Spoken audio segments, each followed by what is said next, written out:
Hey guys, it's Disco Spider, and I never had memories of the Troll Dolls as a kid. I barely even knew they existed. The only time I really remember them in my childhood was the cameo in Toy Story. But now the Trolls have their very own movie, maybe wanting to reboot the franchise, and maybe if this movie does well, we could see a TV series or a direct-to-DVD spin-off, or maybe even a theatrical sequel in the future. But after seeing this movie, I don't know how I'd feel if Trolls became popular again. So the plot of the movie is that after a Bergen captures a few of the Trolls, mainly the main character's friends, it's up to Poppy the Princess and Branch the Grumpy to go out and save their friends before they get eaten by the Bergens.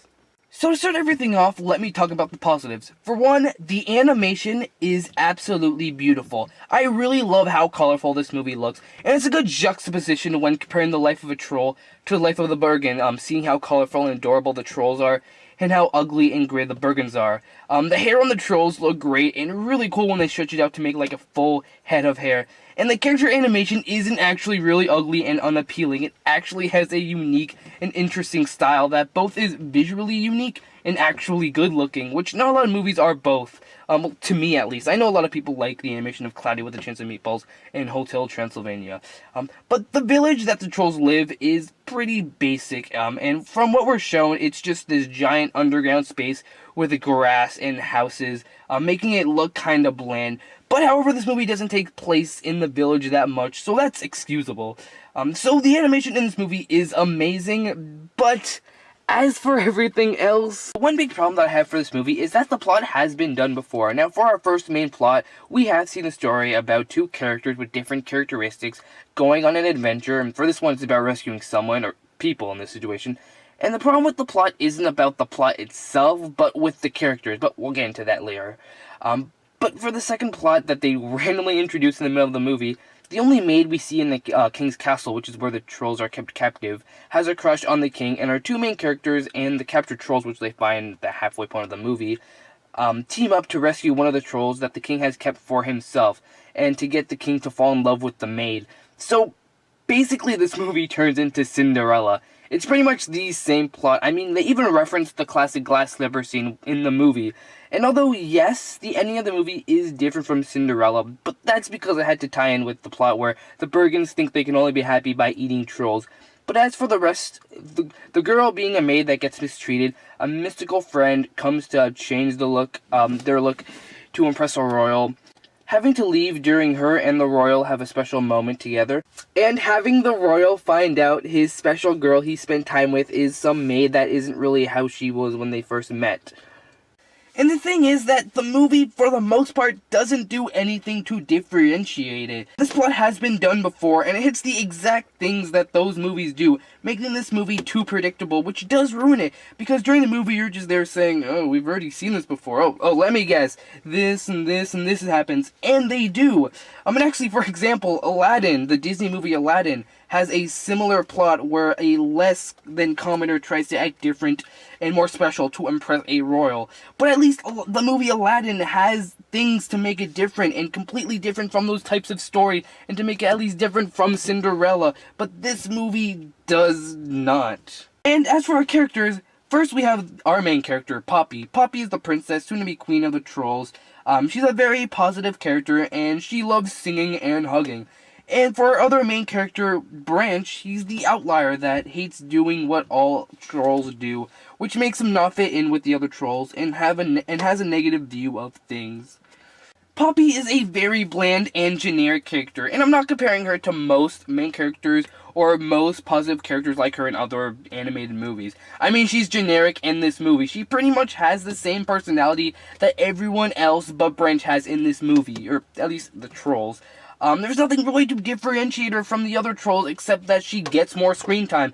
Like, they could have given her a problem at the beginning of the movie where she's nervous about being queen, she doesn't think she could lead the trolls, make her a little insecure, and that she doesn't have what it takes to be a good leader her dad was, or something like that. She's the main character, and she has the same personality that everyone else has. And as for Branch, he could have been a great character, and when they introduced his backstory, that's where everything fell apart for me. I really wish that this movie could have been how you don't need to fit in with everyone else to be well-liked, or that just because you're different doesn't mean that no one will like you. but the actual message was that it takes other people to be happy, which is a fine message and all, but I feel like it would have been more effective where a group of happy trolls, there is one that is not so happy, but they learn that some people are different and it's okay, instead of him learning that the presence of others will will make you happy, and he turns into a bland character like everyone else, which does happen. And as for Branch himself, he was an interesting character, but learning that there was an incident that caused him to be grumpy and different kinda ruined it for me. I really like the idea of a character that is different from everyone else, but then learning that he was the same as everyone else, and spoiler alert, he changes back and becomes a happy, bland troll, really ruined it for me and totally ruined his character. And as for the character relationship, it wasn't that great. We didn't really see any progression between Poppy and Branch. We didn't really get any indicator that there might be something there between them. I mean, it was obvious that they're going to end up together because everything predictable in this type of plot happened, so of course that's going to happen. Although they didn't really show us that they did end up together. All they did was hug, so I guess that's cool of them. But we didn't get a connection during the first half of the movie, that they're warming up to each other, which I felt was supposed to be like the purpose and the point of the road trip plot to rescue their friend.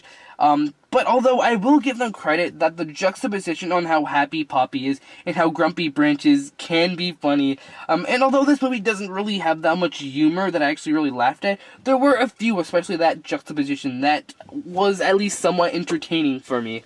And lastly, I want to talk about the songs. I believe these songs ruin the film. Most of them are licensed songs, but almost all of them are just random and not needed. I will admit the song where Poppy sings that everything is gonna be fine, or however that song goes, which was an original song. That one was fine. And then playing Sound of Silence and Clint Eastwood by my favorite band ever was really cool, since I love those songs. But the pop musics were not needed. It would have been more effective if the whole soundtrack were original music. That would have been cool. But for them to add pop music, probably just like they decided to add it just so kids will enjoy the soundtrack. And they barely have anything to do with the plot, and it feels like the movie just stops just to have a song. And it happens a lot, and I'd excuse it if the songs had a purpose to and move the plot along, but for the most part, they don't. They even play Hello by Lionel Richie, which I do like that song, but it randomly happens out of nowhere, and we see the maid go to her room, which the trolls follow her, and then she starts crying, and then lies in her bed, and then she starts singing, like, out of nowhere. That randomly happens, which it introduces the subplot, but I'm just so caught off guard, and that they played it for like a minute and a half, and they stopped the movie so she can sing Hello, and it would have been fine if she was singing a new song that we've never heard of. That would have been cool, but playing something we already know just felt lame, and will make the soundtrack feel bland and forgettable, unlike, the Disney movies and a few other animated musicals. And that was my thoughts on Trolls. Although I don't like this movie, I can see others liking this movie. There is no substance in this movie or anything new or interesting that might make you like it more than you'd think. So if you're intrigued by the trailer and if you feel like it could be a good movie for you, then you'll probably like it. But if you think the movie looks dumb just by the trailers alone, then yeah, you're probably not gonna like it because there's nothing here to surprise you. And I know it's not good to judge a movie by the trailer, but if you think this movie looks dumb, then you're gonna think it's dumb and not like it. But what do you think? Do you actually like this movie? Do you hate it like I do? Please leave your thoughts on Trolls, and I'm actually interested to see why people like this movie, for the people that do. So yeah, I'm Disco Spider, and peace out.